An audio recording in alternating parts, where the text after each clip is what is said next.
Ah, welcome back, my friend. I trust your stay has been illuminating so far? Though you look pale, lore seeker. Perhaps you grew a bit too curious about some of the various crypts within this necropolis. Healthy curiosity is good for the soul and mind both, though I'd caution you temper it when exploring unaccompanied here. You never know what might lie within the crypts here. Not all the residents in this necropolis are as hospitable as I am. You'll see, in time, the denizens that roam here, claiming sanctuary before embarking on their own stories and tales of terror.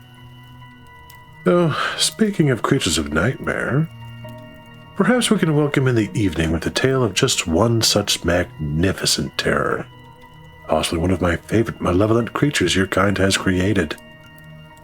Take a seat and relax.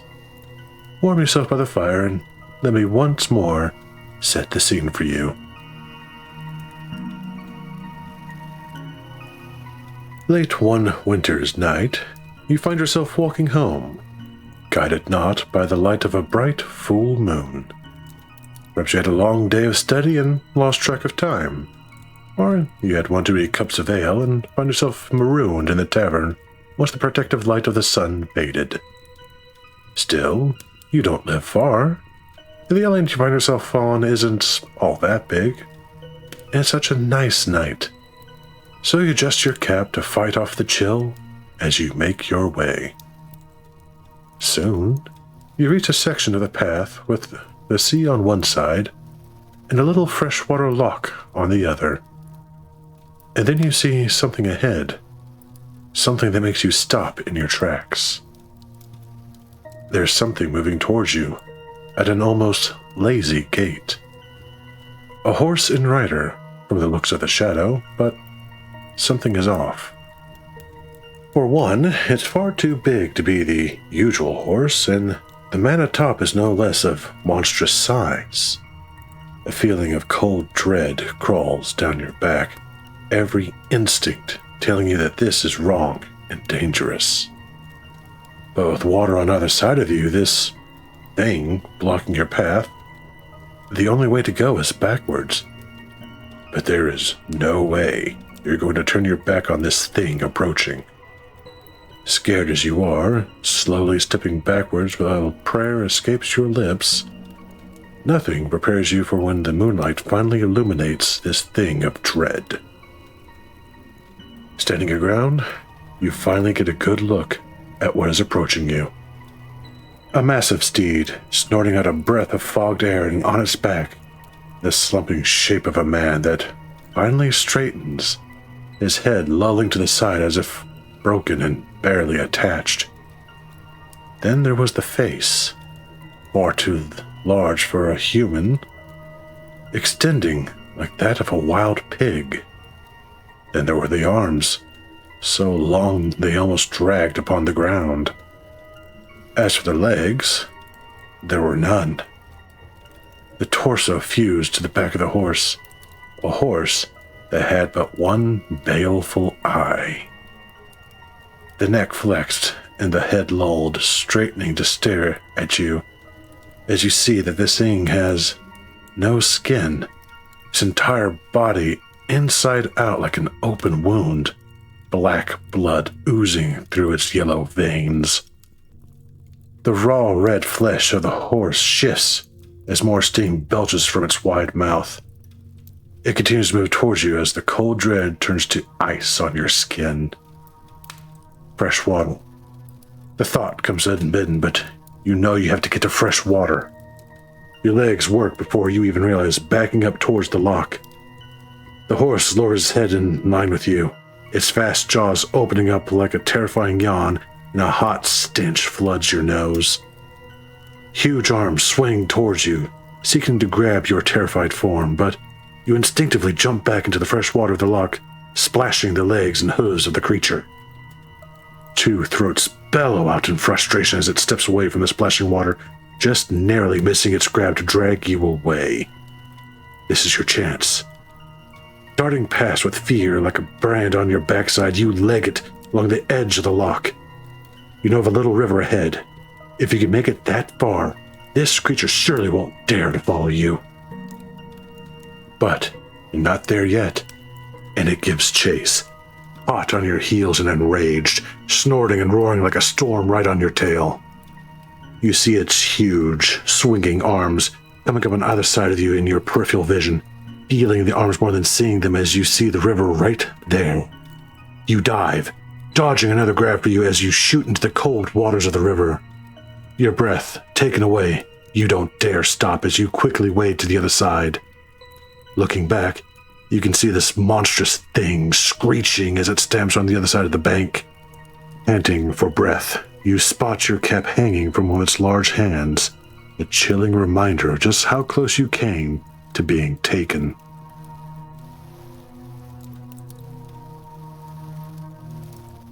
This tale is from the perspective of a man named Tamas, and what you experienced through his eyes was his encounter with the Nuckelavee. This delightful nightmare of Orcadian lore defies classification. Depending on who you ask, it's a unique sea monster, a demon, a fae, or even a malevolent spirit. It's primarily known as the Devil of the Sea, so most tend to regard it as a sort of demon. Regardless of what it is, what it does is far more interesting. Orkney is a set of islands on the north coast of Scotland, and while they have plenty of sea monsters and horse monsters, most notably the Kelpie, the Nuckelavee stands out as being one of the most feared. While there are stories of other creatures rarely being benevolent, the Nuckelavee has no such tale, being a creature of pure evil and hatred. It heralds death, decay, plague, and drought. It would slaughter livestock and horses, give blight to crops, and drag anyone unfortunate enough to be caught into the sea. It wouldn't eat them, just murder them and leave their bodies to rot. The breath of the horse carried the disease and blight, wilting any plant touched by it, and making the living sick with a debilitating disease. The only thing that kept the Nuckelavee in check was a powerful spirit known as the Mither of the Sea, or Sea Mither. During the spring and summer, she would keep the creature contained within the sea, and while constantly doing battle with Terran, another Orcadian spirit that was capable of causing severe storms. During the spring and summer, the sea was calm, only disturbed from their battles, and the islands were a land of bliss.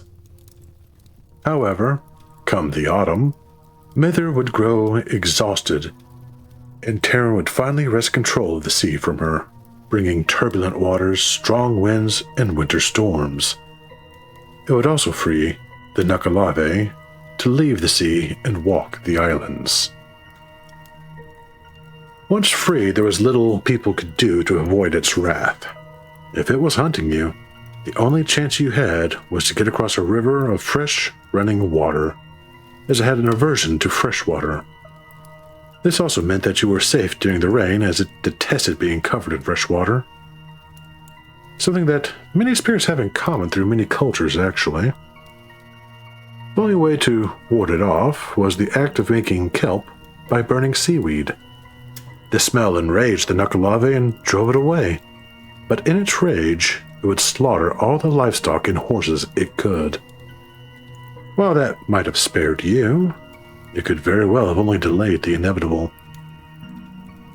The origins of the Nuckelavee most likely came from Norse legends.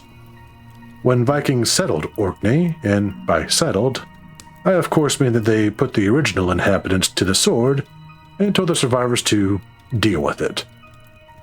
They brought their own tales and culture. The name was originally Nuckelavee, meaning Devil of the Sea. Horses were important to Norse lore as well, so it was most likely mixed with the Celtic Kelpie to spawn a new horror, and eventually its current name when the Celts got a hold of the legend. The Orcadians would blame most of their problems on the creature. Bad harvest? The Nuckelavee blighted the crops or caused drought. The livestock are sick or found dead. The Nuckelavee slaughtered them to spite us. Someone missing or found drowned. Clearly a victim of the Nuckelavee.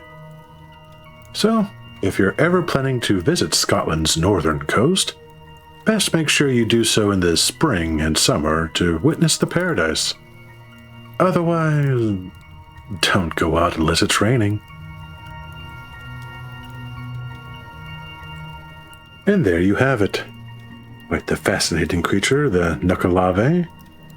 Perhaps I should visit it one of these days, to see if we can't stir up a bit of adventure and horror. What's with that look? You're well aware that I adore the stories your kind write and tell. Sometimes those stories need a little push from an antagonist, and I'm certainly not above playing the part when I need to, or encouraging others to do so to make your epics really sing. Don't believe me? Well, that's all right. You'll see soon enough if you stay here long enough. Oh, don't look so worried. I'll not be making you a part of the story just yet. Well, not unless I tire of your company anyway. But your curiosity still intrigues and amuses me. Just be careful about wandering around on your own, else you might find yourself playing a part in a cautionary tale sooner than you anticipated. For now, I think I'll stretch my legs. Perhaps think of sparking a few new worlds with some of the horrors here. We'll see. For now, Lore Seeker, I'll bid you good day. Until the next time, rest well.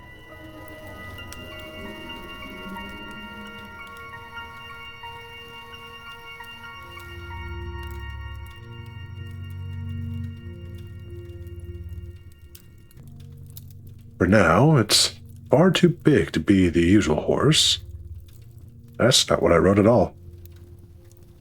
A massive steed, snorting out a breath of fogged air, and on its back, a slumping shape of man.